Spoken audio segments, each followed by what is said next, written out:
तो सबका स्वागत करता हूँ। और सम्यका जी, आप ठीक है? हाँ, ठीक हूँ मैं। गुड। तो सम्यका जी से मैं अनुरोध करता हूँ कि सम्यका जी त्रिशरण पंचशील और सकारात्मक पंचशील का नेतृत्व करें। So we'll chant Trisharan, Trisharan Empire, 5 precepts in Hindi.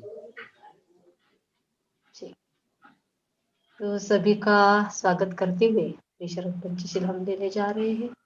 मैं अकूपा जी का बहुत बहुत स्वागत करती हूँ, उसी के साथ नागेंद्र जी का भी। त्रिशरण पंचशील।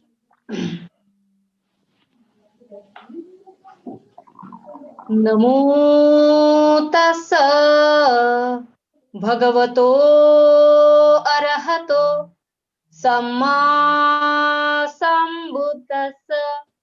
नमो तस्स भगवतो अरहतो सम्मा संबुद्दस्स। नमो तस्स भगवतो अरहतो सम्मा संबुद्दस्स। बुद्धं शरणं गच्छामि, धम्मं शरणं गच्छामि, संघं शरणं गच्छामि। द्वितीयंपि बुद्धं शरणं गच्छामि, द्वितीयंपि धम्मं शरणं गच्छामि, द्वितीयंपि संघं शरणं गच्छामि, तृतीयंपि बुद्धं शरणं गच्छामि, तृतीयंपि धम्मं शरणं गच्छामि, तृतीयंपि संघं शरणं गच्छामि। पाणातिपाता वेरमणि सिक्खापदं समादियामि। अदिन्नदाना वेरमणि सिक्खापदं समादियामि। कामेषु मिच्छाचारा वेरमणि सिक्खापदं समादियामि। मुसावादा वेरमणि सिक्खापदं समादियामि। सुरामेरय मज्ज पमादठाना वेरमणि सिक्खापदं समादियामि। साधु साधु साधु। सकारात्मक पंचशील। मैत्रीपूर्ण कर्म करके मैं अपने शरीर को शुद्ध करती हूँ। मुक्त हस्त से दान करके मैं अपने शरीर को शुद्ध करती हूँ। शांति, सादगी तथा संतुष्टि का पालन करके मैं अपने शरीर को शुद्ध करती हूँ। सत्यता पूर्ण संवाद से मैं अपनी वाणी को शुद्ध करती हूँ। स्मृति सुस्पष्ट एवं प्रदीप्त रखकर मैं अपने मन को शुद्ध करती हूँ। बहुत बहुत धन्यवाद सम्यका जी। ये बहुत ही यानी अच्छी पूजा है, जिसकी वजह से हम लोग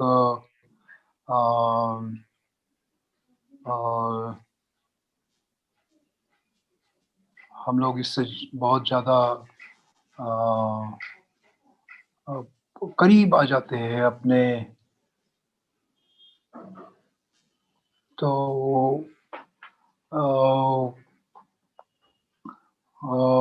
पता होता है कि अपने को जिस कार्य में शामिल हो रहे, जो पूजा का अपना एक हिस्सा होता है, तो वो पूजा के हिस्से से थोड़ा बहुत हम लोग अपने कहीं ना कहीं त्रिरत्नों के संपर्क में आ जाते हैं, कहीं ना कहीं अपने उस आदर्श के संपर्क में आ जाते हैं जो कि हम अपने जीवन का हिस्सा बना रखे हैं। तो थैंक यू सम्मेका जी, आपकी वजह से मतलब ये जो अच्छा माहौल है ये हम लोग अनुभव करते हैं। दोस्तों,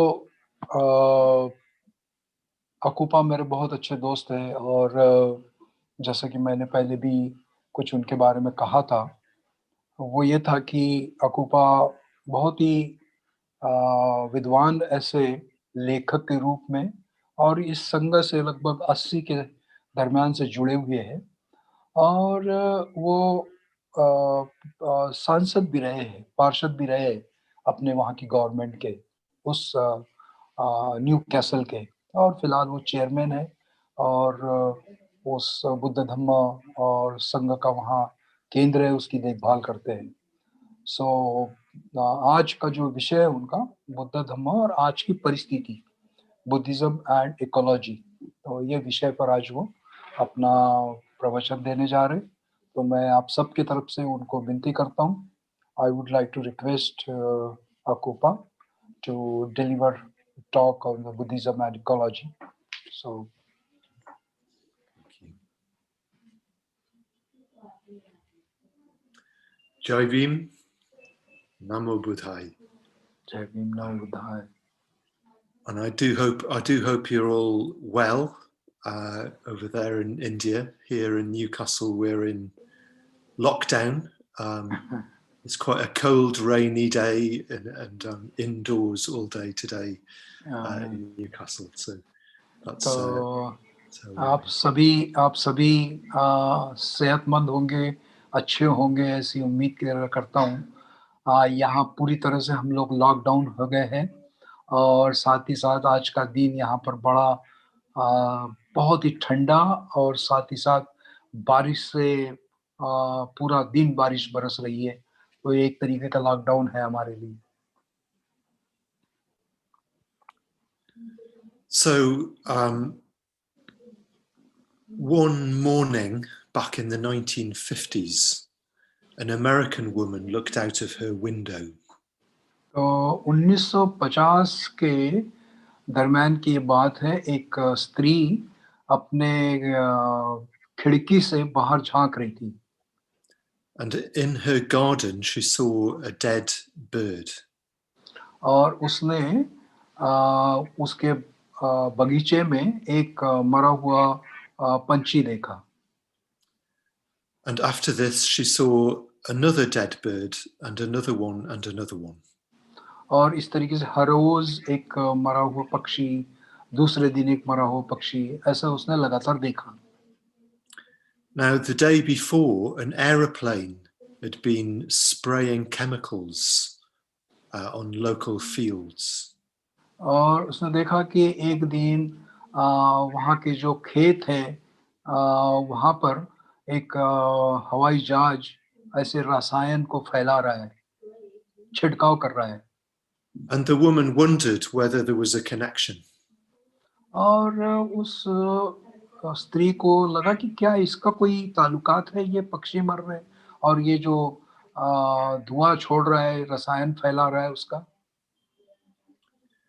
So she got in touch with a friend of hers who is a biologist. तो वो फिर उसका एक दोस्त था जो जीव शास्त्रीय का अभ्यास करने वाला था, उसके संपर्क में आई वो। And the name of the biologist was a woman called Rachel Carson. और जिस जीव शास्त्रीय स्त्री के संपर्क में आई उसका नाम था, what was the name? Rachel Carson. Rachel Carson. And Rachel Carson then spent a few years researching the connection between chemicals and bird deaths. और रेचल कार्सन ने लगभग कुछ अरसा बिताया कि भाई ये जो छिड़काव करता है एक वनस्पतियों पर और ये पक्षियों का मृत्यु, इसका कोई आपसी संबंध है क्या? The chemical was called DDT. और वो जो रसायन फैला रहे थे, छिड़काव कर रहे थे, उसका नाम था DDT। And in 1962, Rachel Carson published a book called Silent Spring. और रेचल कार्सन ने लगभग फिर 1960 के दरमियान एक किताब प्रकाशन करी थी जो एक silence Silent spring as in the season, silent spring. तो उसका नाम था साइलेंट स्प्रिंग, यानी जो सीजन में एक छिड़काव करते हैं उसको लेकर। And this is often regarded as the beginning of the ecological movement. और वहाँ से फिर ये जो इकोलॉजी का जो आंदोलन है उसकी शुरुआत हुई, जिसको हम पर्यावरण की परिस्थिति का नाम दे सकते हैं। So why was that book so significant? I've got three reasons. तो वो किताब क्यों प्रकाशित हुई है, उसकी 3 वजह है मेरे पास में बताने के लिए। 4 reasons. 4 वजह है। So first of all, it broke the idea that science could engineer nature. तो ये जो एक तरीके की गलतफहमी थी कि साइंस ही मतलब पूरी बातों का ख्याल रख सकता है, So it gave way to a more humble kind of science to do with the environment. तो यहाँ एक तरीके से पर्यावरण को ये जो विज्ञान है कैसे योगदान दे सकता है उसके बारे में देखने में आता है। So the second thing was that it saw the natural world as complex and interconnected. और यहाँ एक ये जो निसर्ग है वो कितना आपस में गुथा हुआ है, कितना एक दूसरे में उसका हिस्सा लिप्त है, वो दर्शाता है। The third thing, it was a book that saw the limits to technological growth. और तीसरा मुद्दा ये था कि तंत्रज्ञान की कितनी मर्यादाएं, उसके कितने कम क्षेत्र हैं। It turned out that what was true of chemicals was true of other technologies. और ये एक तरीके की वास्तविकता प्रस्तापित करा है कि तंत्रज्ञान और रसायन ये कितना आपस में इनके तालमेल है। For example, burning oil and coal. जैसे कि हम देखते हैं कि तेल और कोयला जो ज्वलनशील है, Industrialized agriculture. जो खेती है उसका औद्योगिकरण है, And urbanization. और शहरीकरण।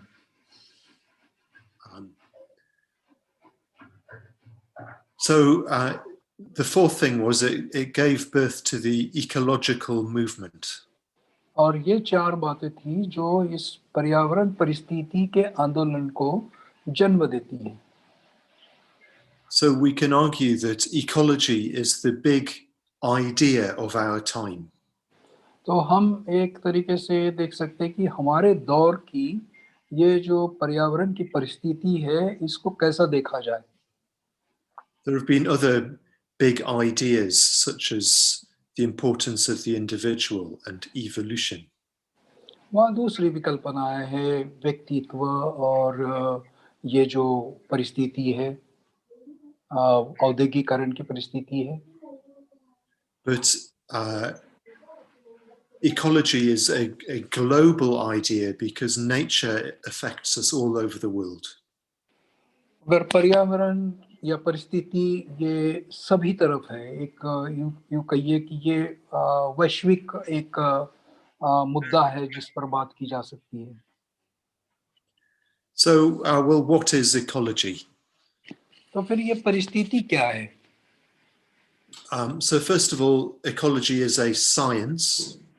तो ये जो परिस्थिति, पर्यावरण परिस्थिति है, ये एक विज्ञान है। A science that looks at the connection between organisms and their environment.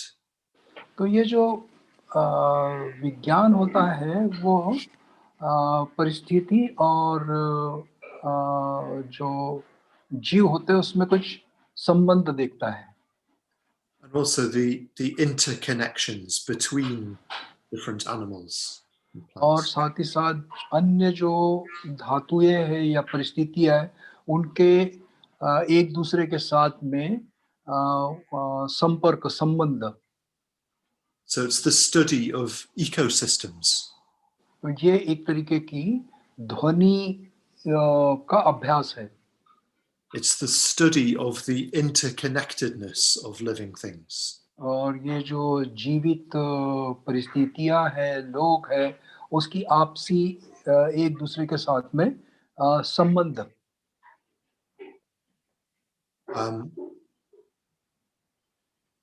Ecology is also a movement. तो ये जो परिस्थिति विज्ञान है एक तरीका का ये बहुत ही ऐसा एक आंदोलन भी है Which stands for the protection of nature. जो कि ये पर्यावरण को सुरक्षित रखने का एक बहुत बड़ा माध्यम भी है It advocates working with nature rather than against nature. तो ये एक तरीके से जो निसर्ग है उस निसर्ग के लिए काम करना ना कि उसके विरुद्ध काम करना You might also say that ecology is a revolution. आप इसको ये परिस्थिति विज्ञान को आप एक तरीके से क्रांतिकारी कदम भी के रूप में बता भी सकते हैं So we've had in the world we've had an agricultural revolution, an industrial revolution. तो हम दुनिया में देख सकते हैं कि औद्योगिक क्रांति है कृषि क्रांति है And now an ecological revolution. और अभी हम देख सकते हैं कि ये परिस्थिति विज्ञान की क्रांति है So how does ecology relate to the Buddha's Dharma? तो फिर ये जो परिस्थिति विज्ञान है ये बुद्ध धम्म से कैसे इसको हम जोड़ के देख सकते हैं If ecology is a big shift that's happening in our time, और ये परिस्थिति जो है वो हमारे दौर में बहुत बदलती हुई देख रहे हैं what does it mean to us practicing the Buddha's teachings? तो फिर ये हमारे तरीके से ये जो बुद्ध धम्म का आचरण करने वाले हम लोग जो है उसके साथ में इसका कैसे संबंध देख सकते हैं Have we got anything as Buddhists to offer ecology? एक बौद्ध होने के नाते परिस्थिति विज्ञान में हमारा क्या योगदान हो सकता है So this is what I'd like to talk about today. ये जो बातें हैं जिनके विषय में मैं आज आप लोगों से कुछ बातें करना चाहता हूँ The connections between ecology and the Buddha's teachings. तो मैं ये जो परिस्थिति विज्ञान है और बुद्ध धम्म इनमें क्या समानता है क्या एक दूसरे से जुड़ाव है वो उसके विषय में बताना चाहता हूँ So first thing, that nature, that the understanding of nature can help us understand the Dharma. Nisarga को देखते हुए हम धम्म को देख सकते हैं समझ सकते हैं You might have found that being in nature helps us to reflect on the Buddha's teachings. आपको शायद ये अनुभव आया होगा कि निसर्ग को जो हम ठीक से अगर देखते हैं उसको उसका निरीक्षण करते हैं तो उसके माध्यम से हम बुद्ध की शिक्षा को देख सकते हैं So seeing things as related rather than separate. तो चीजें एक दूसरे के परस्पर संबंध में देख सकते हैं ना कि उनके अलगाववाद में देखना This is a deeper understanding. ये एक तरीके की बड़ी गहराई की एक समझ के दृष्टि से देखने वाली बात है In nature, we can see the Buddha's teaching of conditioned co-production at work. Buddha Dhamma के दृष्टिकोण से ये कार्य कारण भाव के रूप में प्रकृति समुत्पाद के रूप में उसको देख सकते हैं So you might have come across the image of Indra's net आप शायद इंद्र इंद्र इंद्र के जाल इस तरीके की कोई कहानी के संपर्क में आए हो। from the Avatamsaka Sutra.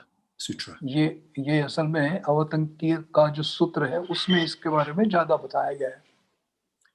So in Indra's net is a net of jewels in which each jewel is reflected in each other jewel. ये जो एक जाला है वो जाला कहीं ना कहीं एक दूसरे से ये किसी रत्नों से बुना हुआ है। And the ecological view of nature is a little bit like that. और जो पर्यावरण है वो पर्यावरण भी इसी तरीके से एक दूसरे से जुड़ा हुआ है। An ecological understanding of nature can also give us a sense of wonder. और ये एक आश्चर्य मतलब हमारे सामने अद्भुत तरीके से प्रस्तुत होता हुआ देखते हैं। So when I was on a long retreat at NAGALOKA some years ago, कुछ वर्षों पहले मैं बहुत लंबे दीर्घ शिविर के लिए गुह्यलोक नाम के हमारे शिविर केंद्र में था। one of the things I used to do during the afternoons हर एक दोपहर में मैं कुछ इस तरीके से अपना समय बिताया करता था। I used to put little piles of dead skin for out onto rocks for the ants.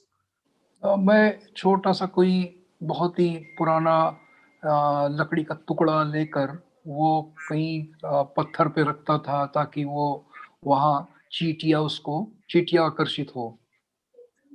In the Spanish mountains, it was very dry, and my feet got very, very dry skin. हाँ, और वो जो Spain का ये जो पर्वत है बड़ा सूखा और रुखा जिसकी वजह से मेरे पैर भी मतलब उस तरीके से रुखे हो जाते थे।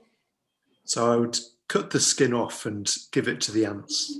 तो मैं कभी-कभार मेरी जो पैर की चमड़ी है वो निकाल के वहाँ चींटियों को दे दिया करता था। So what I found was that if you put a little pile of things out on a rock for the ants, अगर ऐसा मैंने देखा कि अगर कुछ भी हमने थोड़ा-सा भी हिस्सा किसी पत्थर पे वहाँ अगर रख दिए हैं चींटियों के लिए, eventually one ant would come along and find it. उनमें से एक चींटी जो है वो आगे बढ़ेगी और वो ढूंढ लेगी उसमें कुछ है। And it would put one little piece on its back and go away. हाँ, और उसमें से छोटा-सा तिनका वो उठाएगी और अपने पीठ पे उसको ढोकर आगे ले जाएगी। But then very soon, lots of other ants would appear. और फिर आप थोड़ी देर में देखेंगे तो कई चींटियाँ वहाँ पर आएगी। And they'd continue to come until all the pieces of skin had been carried away. और वो तब तक आएगी जब तक वो सारा वो जो चमड़ी का हिस्सा है वो लेकर नहीं जाए, तब तक वो पूरा ढोते रहेगी। Now somehow, all the other ants, once one ant had found what it was looking for, the other ants knew where to go. तो एक जो चींटी है वो आके ढूंढेगी और उसके पीछे सारी चींटियाँ उनको आके इकट्ठा होकर वो चीजें करेगी। And that's quite mysterious. और वो बड़ा आश्चर्यजनक बात थी। How did the one ant tell all the other ants? कैसे वो एक चींटी सारी चींटियों को बताती है। So from what I understand, they do this by something very simple. वो किस तरीके से करते हैं तो वो मैंने ऐसा जाना कि वो बड़ा आसान सा तरीका है उनका। Ants aren't very intelligent, but they can follow very simple rules. वो बहुत बुद्धिमान नहीं होते, पर बड़े साधे सीधे नियमों का वो पालन करते हैं। So when an ant finds some food, जब कोई एक चींटी अपना खाना ढूंढती है, and when it's carrying it back to the ant hill, और वो फिर जो अपना खाना ढोकर जहाँ उसका घर है वहां जाती है, it leaves a trail of chemicals. तो वहाँ एक तरीके का वो किसी रसायन की धारा बना के चलती है। And when another ant finds that trail, it can follow it back to where the food is. और फिर दूसरी जो चींटियां होती हैं, उस पदार्थ के वजह से वो रास्ता ढूंढती है। So even though one ant isn't very intelligent and only follows one very simple rule, एक उतनी समझदार चींटी नहीं होने के बावजूद भी दूसरी चींटी बड़े सीधे साधे सरल रास्ते के माध्यम से वो ढूंढ लेती है। if you put them together, they've got a very efficient system for finding food. और उनको इकट्ठा अगर कहीं देख लिया हमने, तो देखेंगे कि वो अपने खाने को बहुत अच्छे से ढूंढ लेती है। On its own, an ant would probably starve. अगर ऐसा नहीं करे तो चींटियां खत्म हो जाएगी। But with other ants, they're able to find food very efficiently. मगर दूसरे चींटियों के माध्यम से वो अपने खाने को ढूंढ लेती है। And it's the same with ants' nests. और ये उसी तरीके के उस जाले के में भी ये बातें देखने को मिलती है। So ants' nests are quite complex things. What is that? Ants nest? Ants' nest, where the ants live, they're Okay. quite complex. Okay. तो जो उनका जो चींटियों का एक जाला होता है, वो भी बहुत इतना आसान नहीं होता है। They're a bit like a small city. वो मान लो कि कोई किसी यानी एक शहर की तरह होता है। You have cemeteries for ants. वो शहर में मान लो कि चींटियों का अपना कब्रिस्तान होता है। They have waste disposal sites. वहाँ वो उनके अपने जो गंदगी होती है उसको अलग रखने का एक जगह होता है। They have places where they sleep. उनकी एक जगह होती है जहाँ वो अपना रात का सो सकते हैं। They've got motorways running between them. और उनके जैसे बड़ी-बड़ी सड़कें होती है जहाँ वो चलते हैं। And even ant supermarkets where they get their food. और उनके अपने बिग बाजार भी होते हैं, सुपरमार्केट होते हैं जहाँ वो खाना अपना खरीदने जाती है या लेने जाते हैं। And these are all well located in relation to each other. और ये बहुत अच्छे यानी उनकी जगह निर्धारित करी होती है जहाँ वो इस तरीके का पूरा अपना एंट हिल जो होता है वो बनाते हैं उसमें। And yet there's no ant in charge. और ये सब करते हुए भी कोई भी उनका इंचार्ज नहीं होता। There's no planning committee. You understand that? वहाँ कोई भी ऐसे नियोजन करने वाली कोई समिति नहीं होती है। Each ant just follows very simple rules. हर एक जो चींटी होती है बड़ा सीधा साधा नियम वो अपनाती है। But out of this, a very complex system arises. मगर ये सब के बावजूद भी एक बड़ी जटिल व्यवस्था वहाँ देखने को मिलती है। And you see this throughout the natural world. और ये पूरी तरह से मतलब हम निसर्ग में इस तरीके की बातों को देख सकते हैं। For example, tropical rainforests are very, very complex systems. तो जैसे कि मतलब बहुत ही ट्रॉपिकल जो बारिशों के प्रदेश है उसमें देख सकते हैं कितनी गुत्था गुत्थी होती है उसमें. Also, coral reefs. What is that? Reefs, like off the coast of Australia, under the water. हाँ. तो Coral, जैसे कि मतलब you know, coral. no, is a new for me. कुछ मतलब नैसर्गिक कुछ ऐसी कुछ बताना नहीं आएगा मुझे. सॉरी, कोई है जो उसको बता पाएगा मुझे? Or the way that flocks of wild geese know how to follow each other. और वहाँ बहुत ही जंगली ऐसे गिद्ध होते हैं जो ये परिस्थिति को फॉलो करते हैं. All हाँ. very complex systems, but relying on very simple rules. तो ये इसका अनुवाद है मूंगा चट्टाने, जिसमें वो कभी भी मतलब वो फिसल के गिर सकते हैं, मगर उसने खराब परिस्थिति में भी बहुत आराम से वो बढ़ते हैं आगे. Even something as complex as the human mind has arisen out of nature. और उससे भी ज्यादा जटिल मानव का मस्तिष्क है, जो इसमें से ही मतलब उजागर होता है. So this I find to be quite beautiful and wonderful.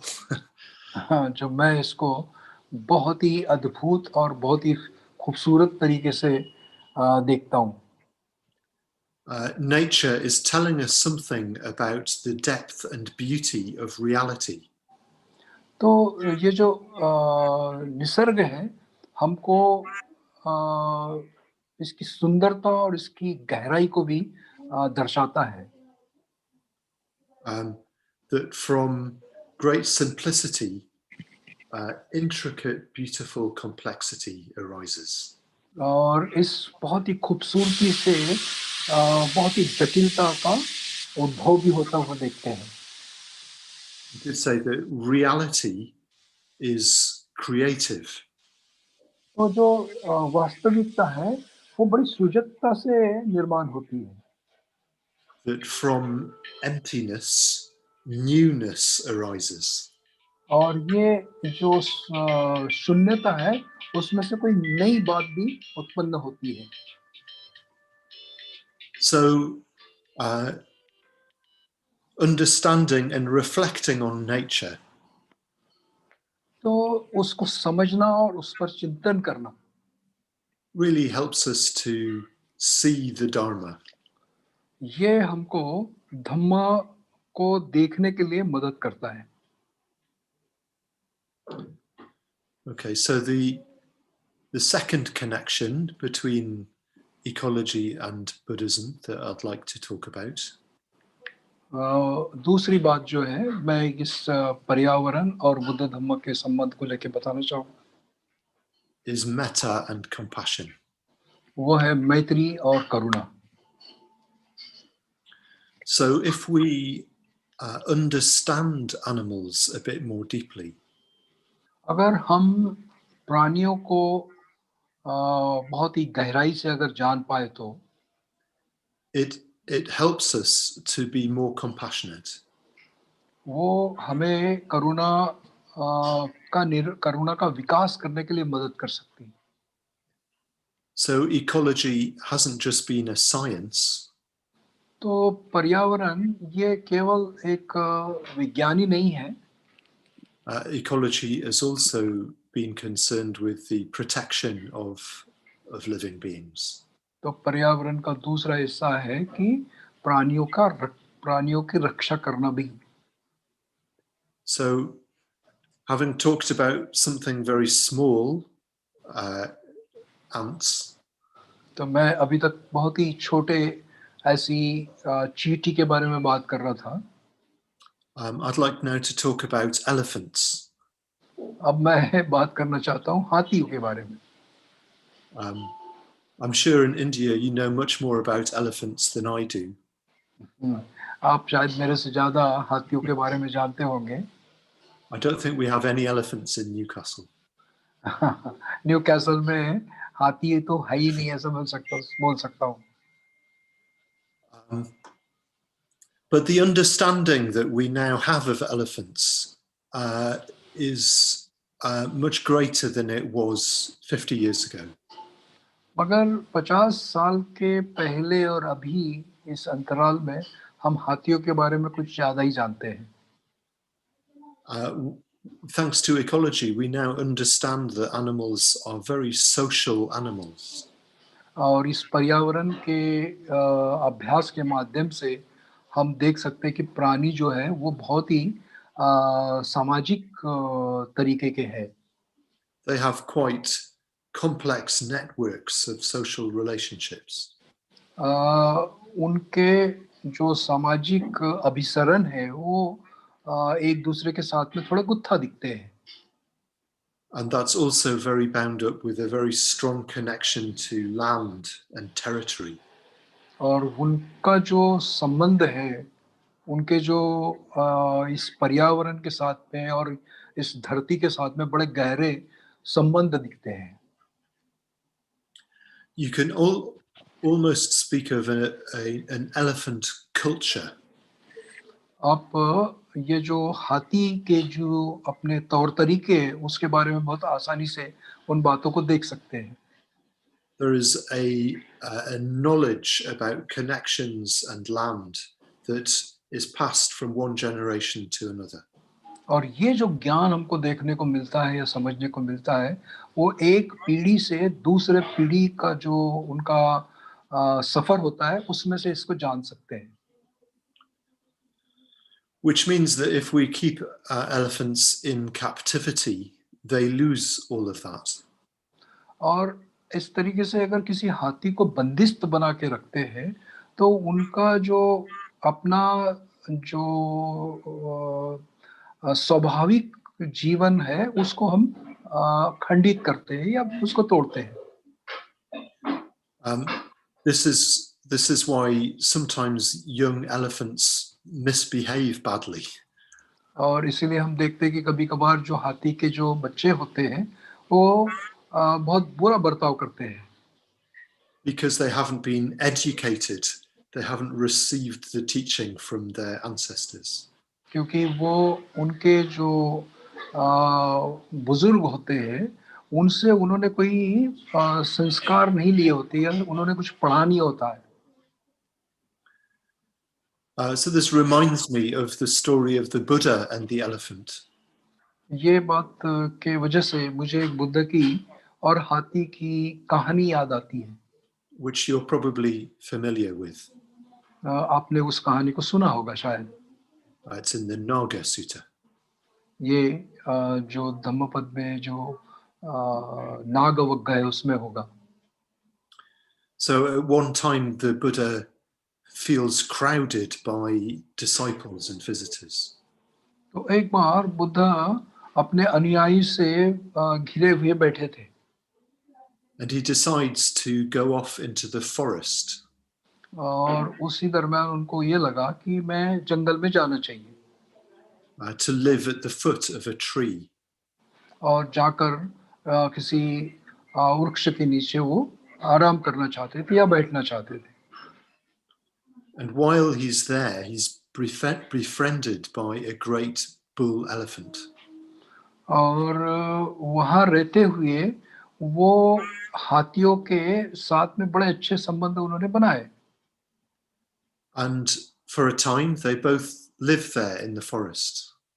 और कुछ समय वो साथ में भी रहते रहे. And the Buddha comes to understand the mind of the elephant.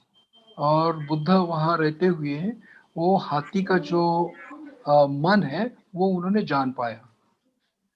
The Buddha understands that the elephant has gone into the forest for the same reason that he did. और बुद्ध को ये भी लगा कि जिस बात के लिए बुद्ध इस जंगल में आए हैं, शायद हाथी भी इसी बात के लिए आए. That the elephant had also felt crowded by all of the other elephants. क्योंकि वहां पर भी जो हाथी थे वो एक दूसरे से घिरे हुए थे And that he'd gone to find solitude as well. और वो भी हाथी इसी तरीके से अपने आप को उनसे अलग जाके एकांत चाहता था And the elephant even looks after the Buddha.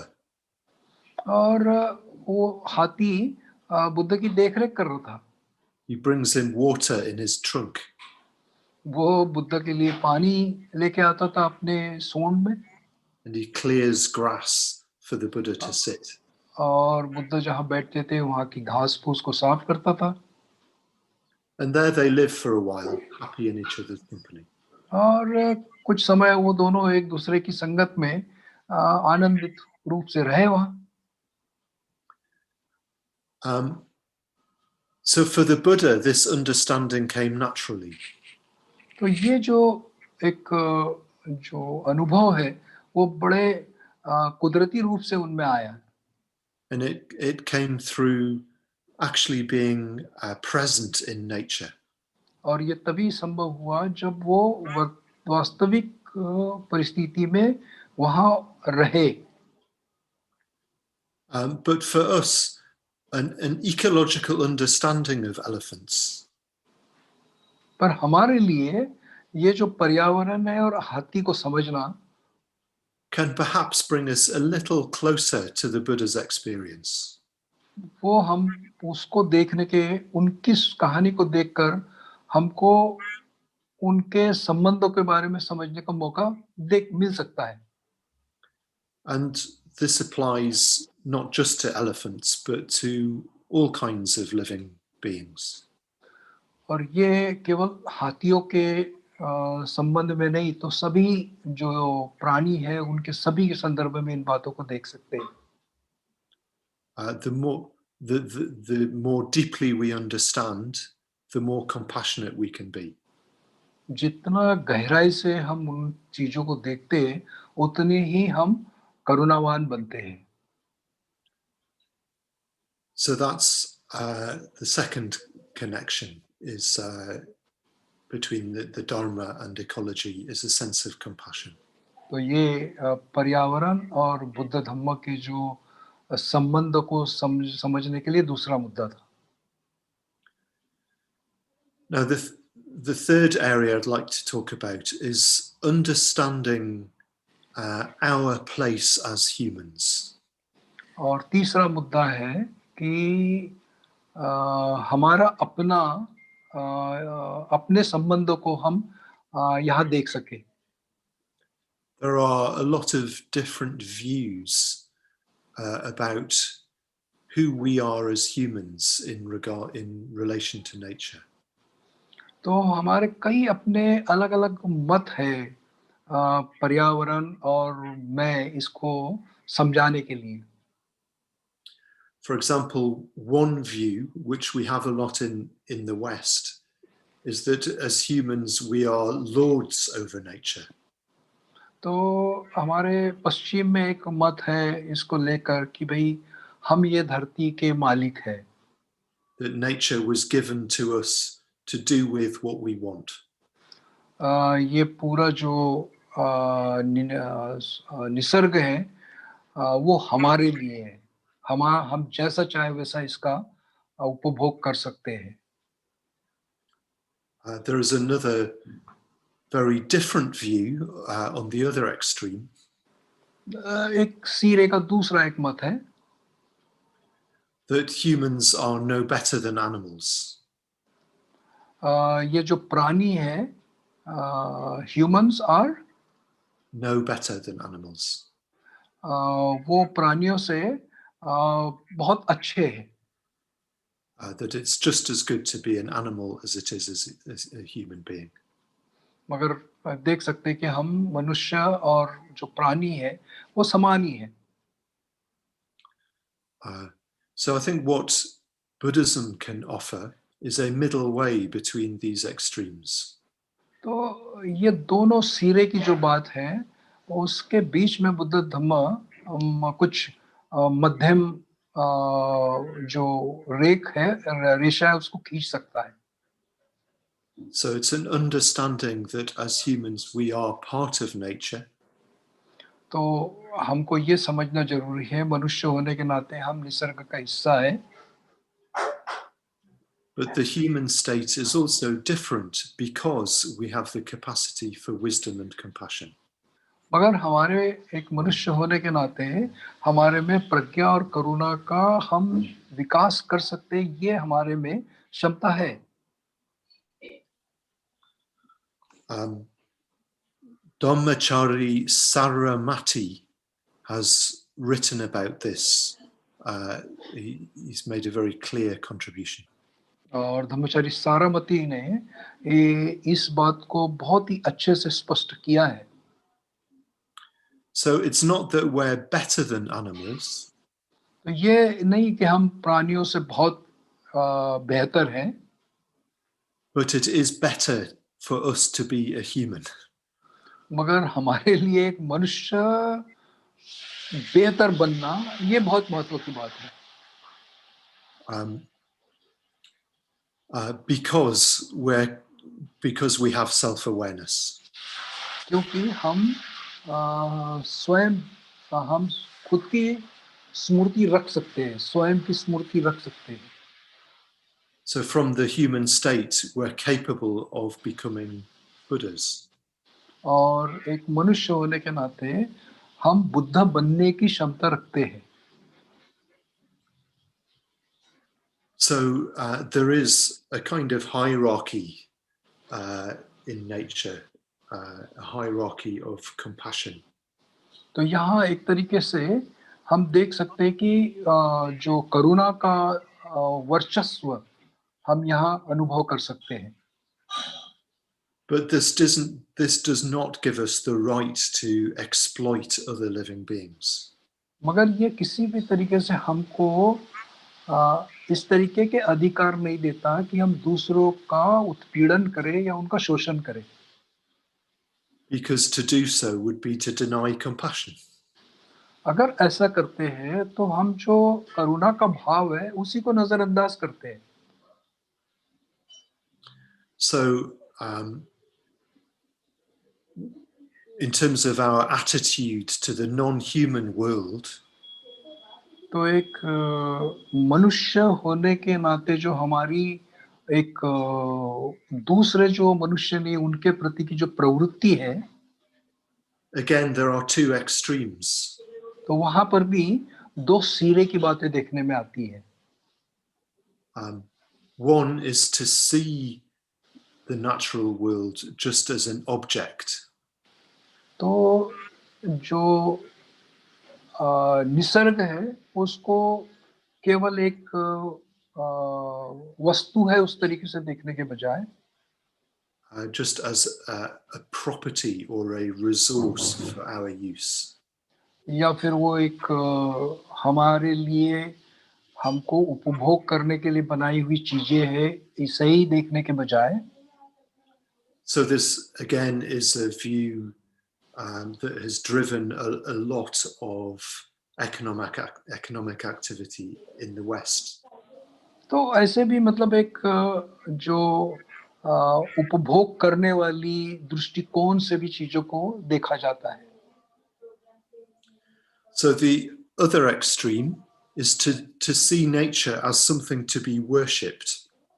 और दूसरा जो सिरा है वो ये है कि निसर्ग की हमने पूजा करना चाहिए.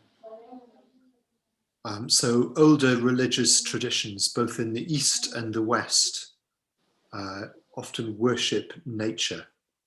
तो पुराने जो पूर्वीय देश है या पश्चिमी जो है वो इस निसर्ग की पूजा करते थे.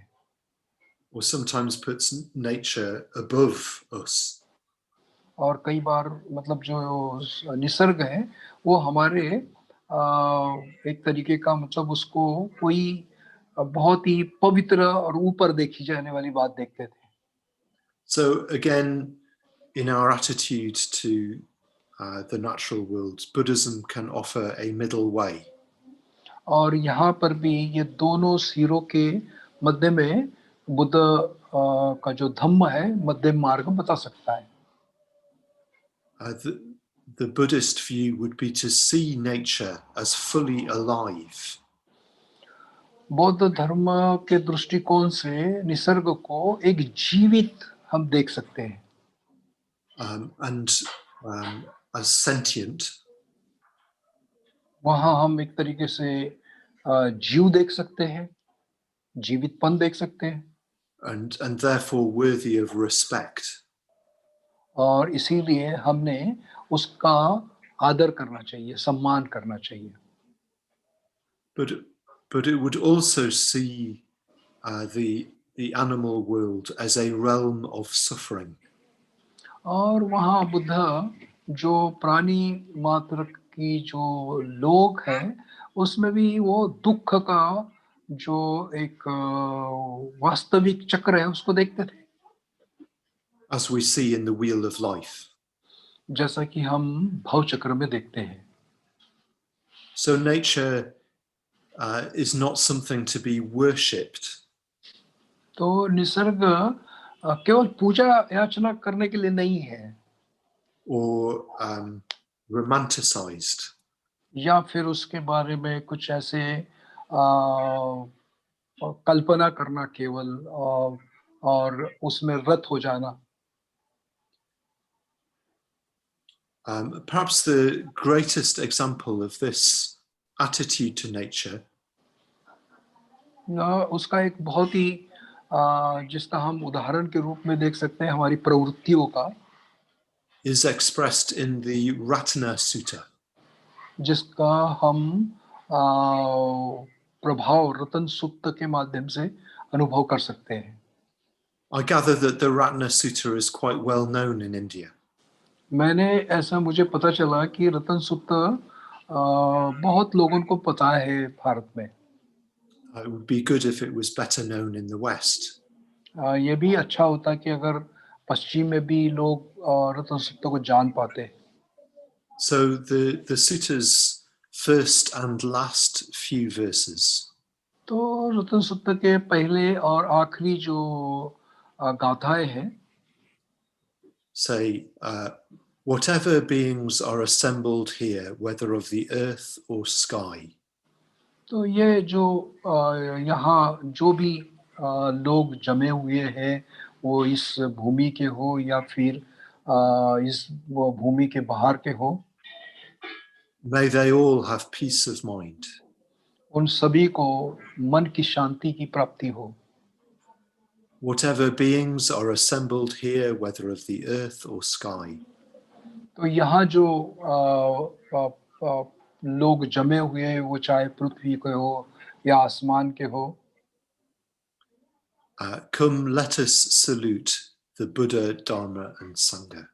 चलो आइए मिल के हम बुद्ध धम्म संघ को प्रणाम करते हैं। And this, the Ratna Sutta, as you'll know, is often recited in coming to a place, in blessing a place. और रतन सूक्त अक्सर मतलब जहाँ एक तरीके से कई शुभ कार्य हो या अच्छी मंगल कामनाओं किसी को देनी हो, उस समय इसको उच्चारण करा जाता है। So the attitude is that whatever beings are there, whether they're animals, trees, plants, तो उसमें जो गंभीरता की बात है कि जो कोई भी हो, प्राणी हो, वृक्ष हो या अन्य कोई जीव हो, or even spirits, if you believe spirits are there, या फिर आप किसी तरीके की कोई चेतना हो उसको अगर आप देख सकते हैं, तो that no being is left out. कोई भी जीव है वो उसमें से नजरअंदाज नहीं होता है। And we're wishing the deepest possible happiness. और बहुत ही गहराई से उनके स्वास्थ्य के बारे में, उनके खुशहाली के बारे में वहाँ उनको इस तरीके की एक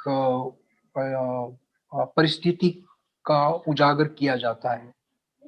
We're wishing peace of mind. उनको मन की शांति के बारे में उनको शुभकामनाएं दी जाती है। and we wish the presence of the Buddha, Dharma, and Sangha. और वहाँ एक तरीके से बुद्ध धम्म संघ की जो वास्तविकता का जो लाभ है वो भी उनको मिले ऐसी याचना करते हैं. So in the Ratna Sutta, there is a deep compassion for nature. तो रत्न सूत्र में जो इस पूरे निसर्ग के लिए एक अच्छा संवाद, एक संदेश दिया जाता है. But also, the Ratna Sutta is holding up the three jewels. और रत्न सूत्र में एक तरीके से हम देखते हैं कि तीन रत्नों को बड़ा ऊंचा स्थान दिया हुआ है. As the best possible fulfillment of nature. हर वो ऊंचाई से उसका बेहतर हो और लोगों के लिए उसका उपयोग हो, इस तरीके का संदेश उसमें से दिया जाता है. So in the Ratna Sutta, you have the depths, but also the heights. तो रत्न सूत्र में आप देखेंगे कि बहुत ही गहराई और बहुत ऊंचाई इसकी बात वहाँ दर्शाई गई है.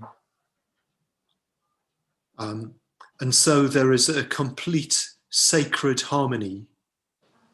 और साथ ही साथ वहाँ एक तरीके से परिशुद्ध ऐसी सुसंवादितता की बात करते हैं. Between us, nature, and the three jewels. हमारे लिए, दुनिया के लिए और त्रिरत्नों के दृष्टिकोण से. Now, according to the tradition, परंपरा के अनुसार अगर देखते हैं तो reciting the Ratna Sutta can bring about the end of drought. जैसे कि मतलब कहीं पूरा सूखा पड़ा है तो सूखे पड़े हुए उस वातावरण में इसका बहुत अधिक तरीके से उच्चारण किया जाता है. But perhaps the bigger message that comes from the Ratna Sutta बहुत ही बड़ा एक संदेश उसमें से बाहर आता है is that our well-being depends on nature. हमारा जो भी खुशहाली है वो इस कुदरत पर निर्भर है, इस निसर्ग पर निर्भर है. And we understand that our efforts to awaken और जो हमारे जागरूक होने के जो प्रयत्न है depend on our right treatment of nature. और वो निर्भर करते हैं हम किस तरीके से निसर्ग के साथ में अपने बर्ताव रखते हैं. So I think in a Buddhist ecology, this is a very important point. और बौद्ध धर्म के पर्यावरण दृष्टिकोण से बहुत महत्वपूर्ण ऐसे विचार है. Is that nature is involved in our effort to become Buddhas. और इस तरीके से जो निसर्ग का ख्याल अगर हम रखते हैं तो यहाँ बुद्ध का स्वभाव हम अपने आप में महसूस कर सकते हैं. We depend on nature in order to practice as Buddhists. हमारे बौद्ध होने का आचरण करने के लिए बहुत हद तक हम निसर्ग पर निर्भर है. That even the arising of a Buddha in the world Buddha का जो उद्गम हुआ है वो भी हम निसर्ग में देख सकते हैं. came up from nature. वो उनका जो उद्भव हुआ वो भी निसर्ग से हुआ है. And we see this in the story of the Buddha. और ये हम बुद्ध के कहानियों में इसको देख सकते हैं. And the myth of Muchalinda. और ये जो मुचलिंद को लेकर जो कहानी गढ़ी हुई है उसमें से देख सकते हैं. The great serpent who arises to protect the Bodhisattva as he's becoming the Buddha. जब वो बोधिसत्व की उस जीवन में जी रहे थे उसी दरम्यान एक मुचलिंद जो नाग है वो उनको आके संरक्षण देता है. So to summarize, ecology is it's a science, but it's also an idea and a movement. तो ये मैं जिस तरीके से बताया उसका जो सारांश आपको बताना चाहूँगा कि वो है जो पर्यावरण और विज्ञान और ये जो क्रांति है वो कितना गहरा संबंध है इनका. An ecological understanding of nature और पर्यावरण की जो समझ है और निसर्ग के माध्यम से उसको समझना can bring to life an understanding of the Dharma. वो धम्म की समझ को समझने के लिए मदद कर सकते हैं. And can help us connect with a sense of beauty and wonder. और वो हमें जो अद्भुत बातें, आश्चर्यजनक बातें और जो खूबसूरती है उसके साथ में जोड़ते हैं. It also helps us to respond to living beings with loving kindness. और ये हमें जो प्राणी है, जीव है, उनके साथ में हमारे जो संबंध है वो अच्छे से मैत्रीपूर्ण ढंग से विकसित करने के लिए मदद करते हैं. And Buddhist teachings, along with ecology, Buddha Dhamma ये पर्यावरण के साथ में बहुत गहरा तालमेल दिखाई देता है. can help us understand our place in nature. हमको भी ये निसर्ग में मेरी अपनी स्थान कहाँ है उसको देखने के लिए मदद करती है. And this is something very important that the Dharma has to offer. और ये जो धम्म के माध्यम से जानने के लिए एक तरीके की सहायता मदद करती है. A Buddhist ecology is not just a scientific revolution. ये जो पर्यावरण की बात करना यानी कोई वैज्ञानिक क्रांति करने की बात नहीं है. Or a revolution of ideas or of politics. या फिर ये कोई राजनीतिक क्रांतिकारी की बात करने वाली बात नहीं है. But a spiritual revolution. ये एक तरीके से हम आध्यात्मिक क्रांति के माध्यम से इसको देख सकते हैं. A way of seeing nature in a new way. ये एक तरीके से निसर्ग को नए तरीके से देखने के लिए हमको योगदान कर सकती है. So I'd like to explore that more in my next talk. और जिसको मैं अगले प्रवचन में उसको और विस्तार से बताना चाहूँगा. Thank you. धन्यवाद. Good. Thank you very much. I'm sorry it was very tough to translate because some of the things were not been read or heard. So it was, Okay. I'm sorry. जो भी भाई बहनों ने सुना होगा थोड़ा सा कठिन महसूस हुआ होगा. वैसे भी दोस्तों ये जो विषय हमारे लिए थोड़ा अलग है. साधारण से हम देखते हैं कि हम अलग अलग तत्वों पे अलग अलग विषयों पे बड़े खुलकर बात करते हैं, पर ये जो हमारे लिए भी नया था और एक पर्यावरणवादी धम्मचारी इन बातों को बुद्ध धम्म से जोड़ के बताता है, तो ये बहुत ही नई शिक्षा है हमारे लिए. तो ये मंच खुला हुआ है आपके प्रश्नों के लिए, तो आप प्रश्न पूछ सकते हैं उनके साथ में और उनसे जवाब पा सकते हैं.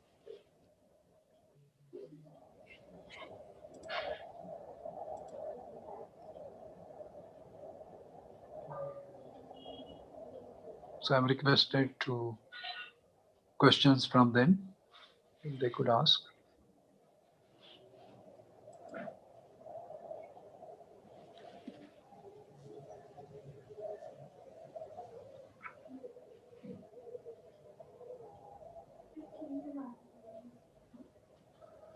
ट्रांसलेशन भी अच्छा होगा शायद ना के तो डिफिकल्ट था.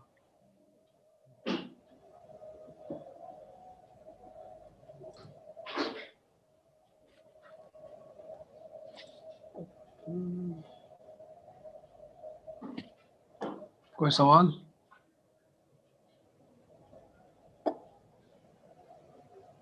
अपना हाथ रेस कर सकते हैं, वैसे मैं अनम्यूट कर हाथ दूं। उठा सकते हैं।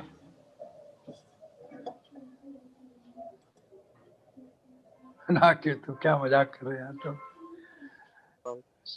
दीपन कुमार,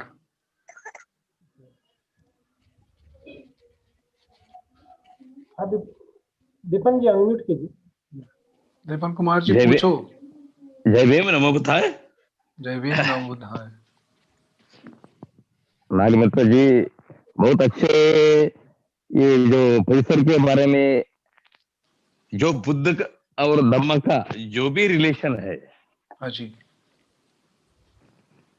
और ये पर्यावरण और बुद्ध और धम्म, और इसमें संघ का ऐड नहीं किया,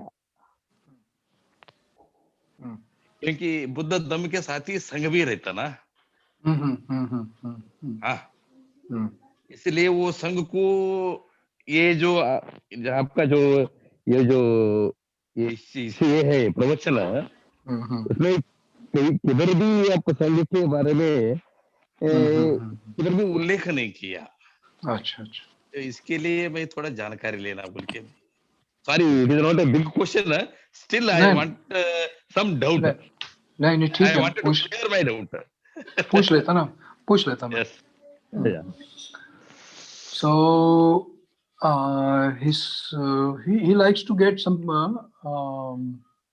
idea or clue. You can say like it is kind of question also. You did speak about the Buddha, Dhamma, and ecology, nature, but Buddha, Dhamma, and Sangha is there. So you didn't mention anything related to Sangha. So he likes to hear that.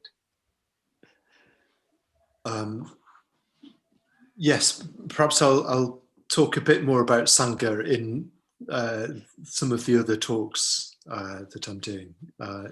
It is on my list. So,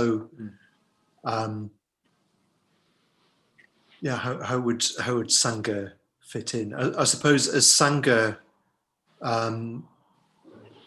there's very much we can do as Sangha to live in harmony with nature. A good vision of this is from the Gasinga Sutta, which I'll talk about in one of the other talks.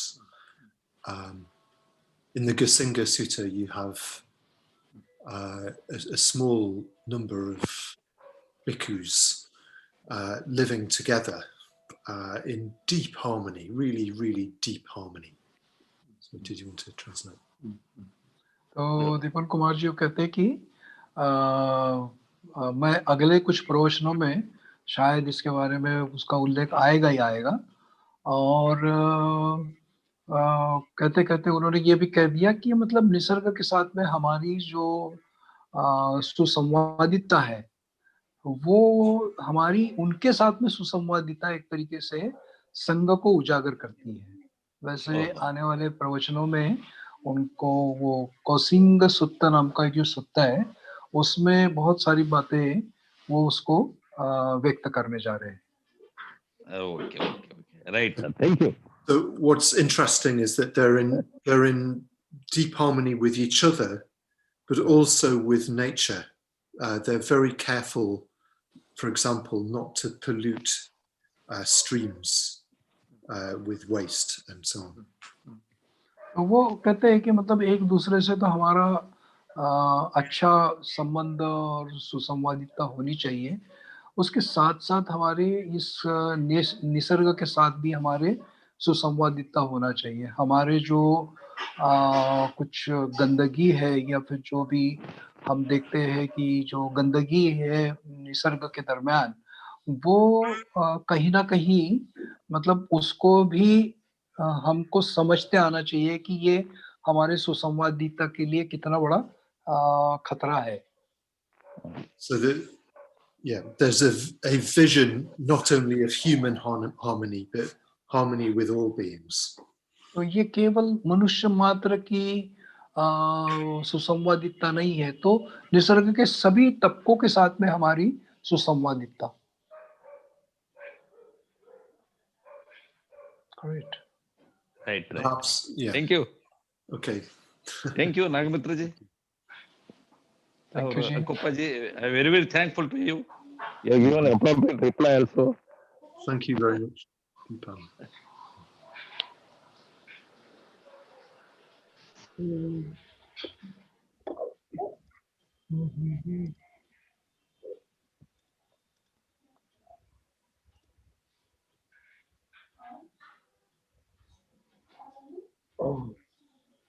There is one question in the chat.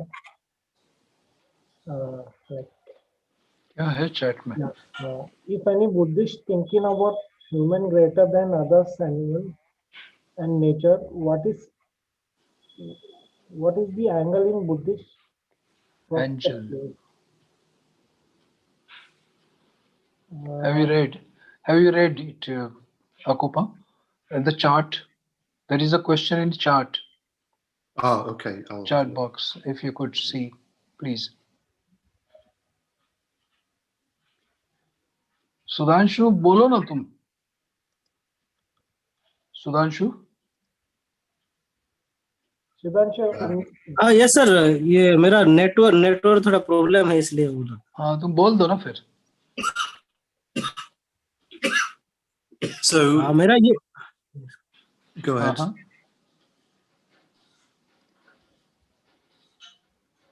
Shall I answer the question in the chat? Let him speak anything if he likes to. ये sir, मुझे ये पूछना था कि जो कुछ हम ऐसे भी हमारा बुद्धिस्ट सोच रहता है कि जो नेचर हो गया या फिर एनिमल्स हैं, हम उनसे थोड़ा उच्चतर होते हैं. तो ये सोच क्या नेचर के लिए हानि कर सकता है, या फिर कुछ बुद्धिस्ट एंगल में ये किस तरह हो सकता है? जैसे कि हम नेचर और एनिमल से ज्यादा हम सोच लेते हैं, थोड़ा खुद को ज्यादा सोच लेते हैं. तो इसमें मैत्री जो बात आती है, तो मैत्री तो अगर ग्रेटनेस आएगा तो मैत्री तो होगा नहीं ना. तो उसके हिसाब से मैं ये पूछ रहा था. Okay, that's the question. You can answer of it. He translate it in Hindi. Okay.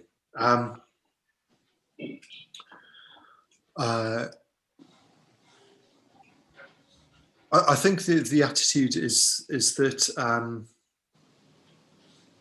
we're not superior. That all life, the first precept says, don't take life, and that applies to non-human life as well as to human life.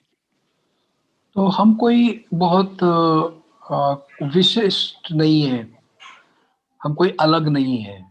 हम अगर पहली शील को देखते हैं तो वो पहली शील बहुत ही गहरा अर्थ स्पष्ट करती है कि हमको किसी भी जीव मात्र को हानि नहीं पहुंचानी या उनको उनकी हत्या नहीं करनी है. But nevertheless, the human state is a very precious one.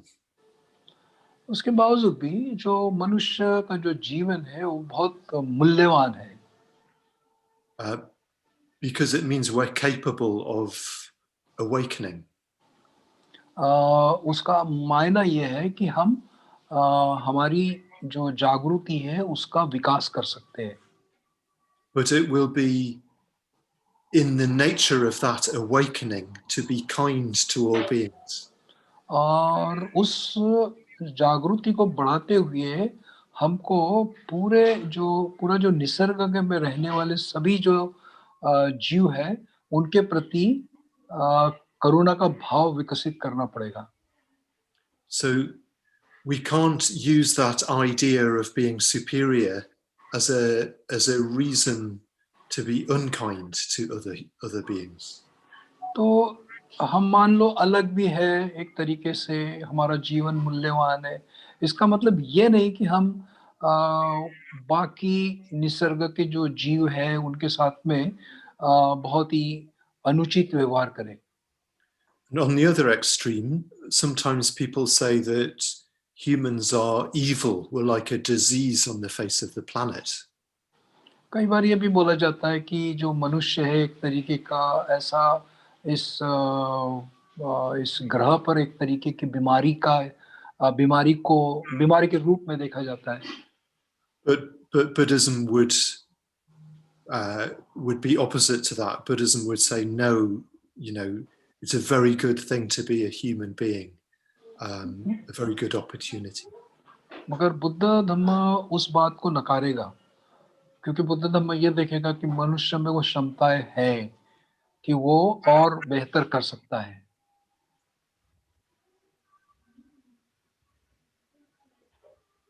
So again, a middle way between two extremes. तो वहां भी हम देख सकते हैं कि ये दोनों सिरों में मध्यम मार्ग है. Does that answer the question? Sudhanshu, आप समझ पाए? I think so. Ravi is asking question. Ravi, Yes. Ravi ji पूछिए. Thank you, Dhammachari Akuppa. Again, I mean, being so wonderful in bringing such a complex matter so simply to all of us and giving new dimensions of our understanding. While as comprehending on the details given by you, my thoughts were going towards evolution of mind, are making a mind purer and purer, and the moment the mind becomes purer, probably we are becoming more sensitive towards ecology, towards everyone in the society, and towards the planet per se. So my question is this a reflection of Buddha mind, a person who is sensitive to everything, maybe creatures, non-creatures, living being, non-living beings? Is he by any way reflecting a Buddha mind in himself? Number one. Number two, I was also thinking that probably by the way of bringing more loving kindness is through meditation of metta bhavana or loving kindness. That's number one.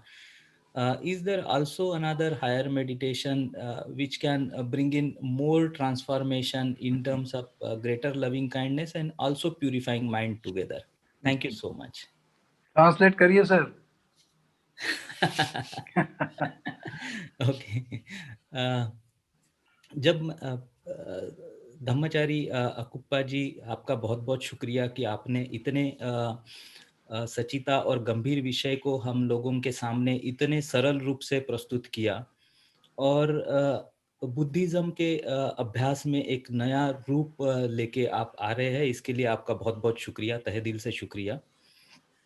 जब मैं आपका पूरा प्रवचन सुन रहा था तो मेरे मन में कुछ विचार चल रहे थे कि हम जब ये पर्यावरण के लिए जब हम सेंसिटिव होते हैं तो हम क्या ये पर्यावरण के तरफ हमारी जागरूकता, प्राणियों के मात्र में, निसर्ग के बारे में, ये क्या हमारे एक मन का वो रूप दिखाती है जिसको हम बुद्ध रूप, बुद्ध मन कहते हैं, या हमारे मन के प्यूरिटी की बात करते हैं?